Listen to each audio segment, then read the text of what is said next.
Fortner, for the record, Lignite Energy Council. We're the coal industry here in North Dakota. The coal industry has been under attack by the environmental left for the better part of the last 2 decades. I don't know where it began. I don't know where it started, but I mean, it's been happening, and I think people are aware of that.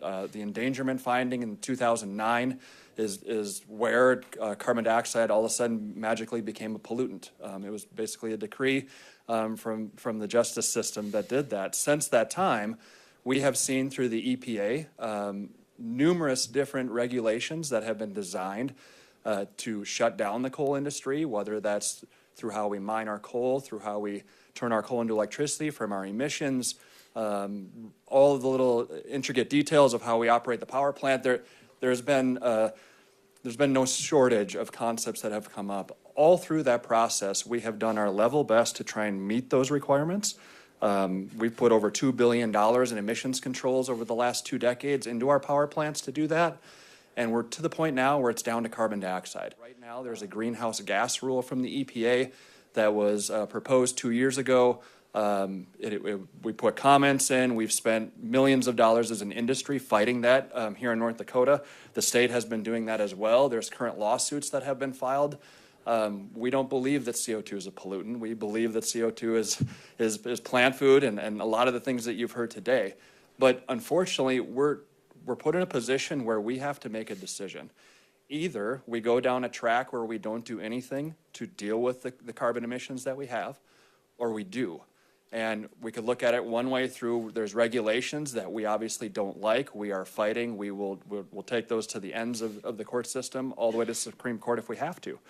But if those don't go the way that we hoped, we're still left with the regulation. We still have to do something about it. And either we can sit and watch the clock tick and say we've got a couple years left. The greenhouse gas rule right now says by the year 2032 that every coal plant in the country has to have carbon capture on it. There's nothing that we can do about that other than the courts overturning that, or President Trump doing a review, rescinding the rule, repealing that, whatever that is, which he did announce in his Unleashing America's Energy executive orders last week, which we're proud to see. He's going to review the endangerment finding. He's going to review all of the other rules that are there. We're hopeful that those get pulled back. On the other side of the CO2 equation, we do know that basically CO2 from a coal plant operation is a waste product. It's something we emit in the air. What do we do with that? I think as most businesses would do, you look to control your waste, you try and find new revenue streams. Along comes a technology that has been being worked on by researchers, by industry. The state has been implementing policies for the last, since 1993, when actually the common carrier status came into play to allow CO2 pipelines to carry everybody's CO2. And which has benefited right now. You've got DGC doing it. You've heard from petroleum. There's a project that's doing it in southwest North Dakota.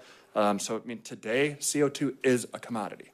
It is. It will only get to be more of a commodity, especially as the Bakken, as production levels go down. You've heard from industry. You've heard from the scientists. You've heard from everybody say, we need CO2 to produce more oil. This state is funded 53% by oil revenues.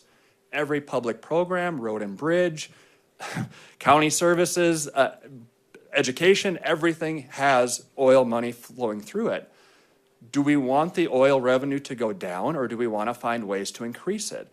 That's what EOR is going to try to do. And where coal fits into that, we are producing a lot of CO2.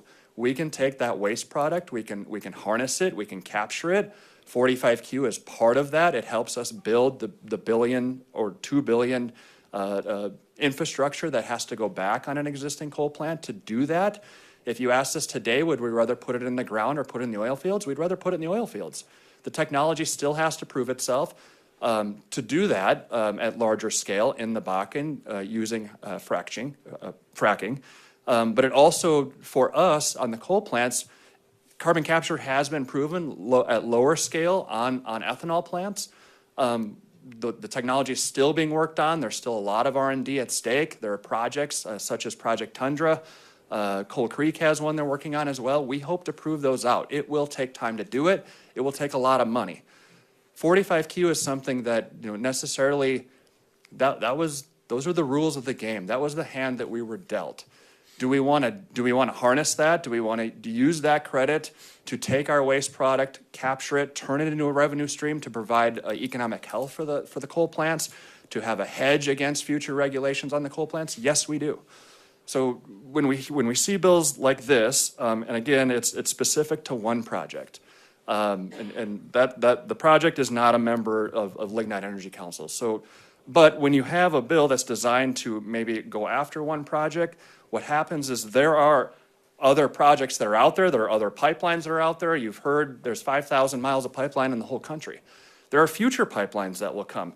This bill would change and affect the ability to build those pipelines, to get EOR, to keep the state revenues flowing, to give coal a lifeline to a new economic opportunity in the future. On one side, we are being regulated, and if we don't do this, we will go out of business under today's rules.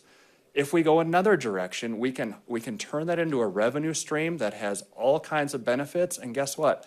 The coal plants today that have been operating for 50 years, and we have really good landowner relations. We provide an affordable, low-cost source of electricity that keeps the grid stable.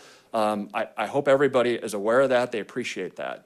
We want to keep those running. We want to find new ways to keep it going into the future. Critical minerals are a possibility. Carbon capture is a possibility. Producing, we're hoping that the whole, whether that's data centers, artificial intelligence, energy demand is going to go up. We need all the electrons we can get, whether that's coal, gas, wind, solar, nuclear, doesn't matter. We need those. That's national security. There's a whole lot of things that go into it. So just wanted to put those things on the record as you hear it. Again, for the record, coal industry does not support the Green New Deal. We never have, we never will. It's designed to shut us down. We have options in front of us on how we want to navigate our future. We think carbon capture is a part of that. We think we can do it responsibly. We have proven as an industry we can do it with the DGC line going to Canada. I think there's more to come. We always want to be safe. We want to respect the landowners. We want to work through the process. We want counties to support that process as well. But I guess with that, I'll just wrap up. Any questions?